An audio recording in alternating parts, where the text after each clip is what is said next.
45 ගත්තකට ඒ දිස්ත්‍රික්ක රත්නපුර දිස්ත්‍රික්කෙම තමයි එන්නෝනියම. අක්ක පොඩ්ඩක් ප්‍රශ්නයක් තියෙනවා පුතේ මේ ස්ටේජ් එකට උස්සන එක ගැටලුව තියෙනවා. කැමරාවකට උස්සන ප්‍රශ්නයක් තමයි එන්නේ. පුතේ මේ අක්ක ගැන පොඩ්ඩක් කතා කරද්දී චුට්ටක් කතා කරන්න ඕන විශේෂ පොඩි මේ වැඩක් කියන්න තියෙන දේවල් ටිකක් තියෙනවා. ඉතින් පළවෙනිම කාරණේ තමයි ටිකක් ලොකු අභියෝගات එක්ක වැඩ කරපු දරුවෙක්. ඉස්සරම ක්ලාස් කරේ ඉන්නේ මෙයා හරහානේ. ඔව්. එතකොට ටිකක් අභියෝගات එක්ක පුතේ මේ කරේ ලොකුම ප්‍රශ්නේ උනේ විභාගයේ කිට්ටුව අතිශය භයානක විදිහට ලෙඩ වුණා. ඒ කියන්නේ උණ හැදිලා නියුමෝනියාවට ඇවිල්ලා මම හිතන්නේ මාසයකට වඩා වැඩි කාලයක් ක්ලාස් එන්නත් එපා ක්ලාස් ආවෙත් නැහැ.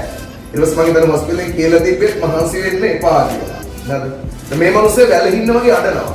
හරිද? කෝල් කරලා අඬනවා මෙන්න මේ මාරගෙන සර් මේක සර් මට එක්සෑම් කරගන්න බැරිද මම මැරෙයිද සර් එහෙම කියලා. ඒ වෙලාවේ මම කිව්ව කාරණේ රයිට් මට එක්සෑම් ලියන්න පුළුවන්. ලියන්න බැරි වුණොත් ඉතින් අවුලන්නේ අපිට අම්මසරේ ලියමු ඉස්සලා ජීවත් වෙලා ඉන්න. ඔය කතාව මම කිව්වද නියුමෝනියක් අමාරු වෙලා තිබෙ මෙයා. හරිද? ඉතින් ඒ වුණාට දෙයනේ කළ කුමාරි මම හිතන්නේ විභාගයට මාසයකගේ තියලා ඔව් ඊට පස්සේ ඉක්මනට මේ දෙයනේ කළ සනීප වුණා. සනීපලා අක්කාපු කතර ක්ලාස් කරලා ඇවිල්ලා ඒ වැඩ ටිකක් කරගෙන ඉතින් හොඳට පුතේ තමන්ගේ වැඩ ටික කරගත්ත අක්ක කෙනෙක් අවසානයේ තමන්ටත් සතුටු වෙන්න පුළුවන් ගෙදරට සතුටු වෙන්න පුළුවන් අම්ම එහෙම ගොඩාක් කට්ට කෑව මේ වෙනුවෙන් මේ එක මගේ ගෙදර ටිකක් කියන්නේ ලොකු ප්‍රශ්නයක් එක්ක මෙයා ගෙම ගහගත්ත කෙනෙක්. හරිද? ලොකු ඇත්තම කතාව මම පෞද්ගලිකව දන්නවා ඒ ගැටලු. ඉතින් අපි ඒක කතා කරන්න ඕනේ නෑ මේ කියලාවේ. හරිද? ඒ අභියෝග එක්ක ගොඩක මෙතන ඉන්න උඹලා ඉන්නවනේ පුතේ උඹලට වඩා අභියෝග තිබිච්ච දාන්නේ. ඒතර හරිනේ. උඹලට තියෙන ප්‍රශ්න වගේ 100 ගුණයක් ප්‍රශ්න තිබිච්ච දරුවෙක් තමයි. ඒ අභියෝග සියල්ල ජයගෙන අවසානයේ මේ තැනට අවිල්ලා තියෙන්නේ. ඒ නිසා අක්‍රශ්මියක් අපේ කොද දැහැමියක් කරත් වඩා ගොඩක් දේවල් අක්කට නම් කතා කරන්න තියෙවි.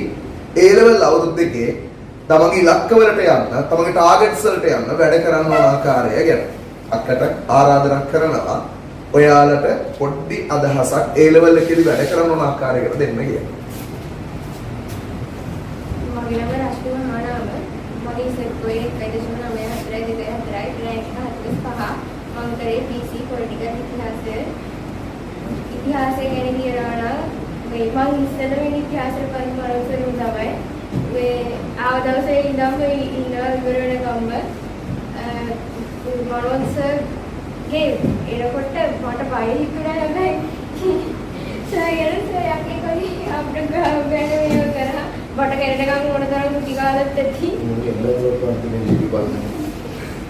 ඒ උඩට කුටි කාපුවේ ප්‍රයෝජන තියෙනවා සර් කුටි ගැස්සේ නැත්තම් අද මෙතන ඉන්නේ නැහැ ඉතින් ඒ වගේම සර් රිවිෂන් 100කට වඩා කරලා තියෙනවා අංක රිවිෂන් ඉන්දියන් රිවිෂන් 150කට වඩා කරලා තියෙනවා සිටියක් කරලා තියෙනවා 3-4 සැරයකට වඩා ඒ වගේම සිටියවත් ගොඩ දාගන්න පුළුවන් වුණා ගොඩම හැබැයි මම චුට්ටක් බයි ඉතිහාසය ගැන හැබැයි හිතට වඩා හොඳ රිසල්ට් එකක් ඇවිල්ලා තියෙනවා මට මෙච්ච රිසල්ට් එක එන්නත් හේතුව ඉතිහාසයේ රිසර්ච් කොයික නැගිටින්න වෙන්නේ නැති ඉතින් සම්පතේ අසර කිව්වා වගේ මගේ මාස 5 විතර දීලා තමයි මට නියුමෝනියාව වෙන්නේ ඊට සර් කතා කරා ඉතින් සර් ගොඩක් උදව් කරා ගොඩක් සතුටුයි ඉතින් යාළුවෙක් හිටියා මගේ යාළුවෙක් ඉන්නවද එයාත් ගොඩක් උදව් කරා එයාට ගොඩක් ස්තුතියි සර් ගොඩක් ස්තුතියි සර් ඉතින් අද කොට ගියා බෙහෙතකට කියන්නේ තමන්ම හස්සේ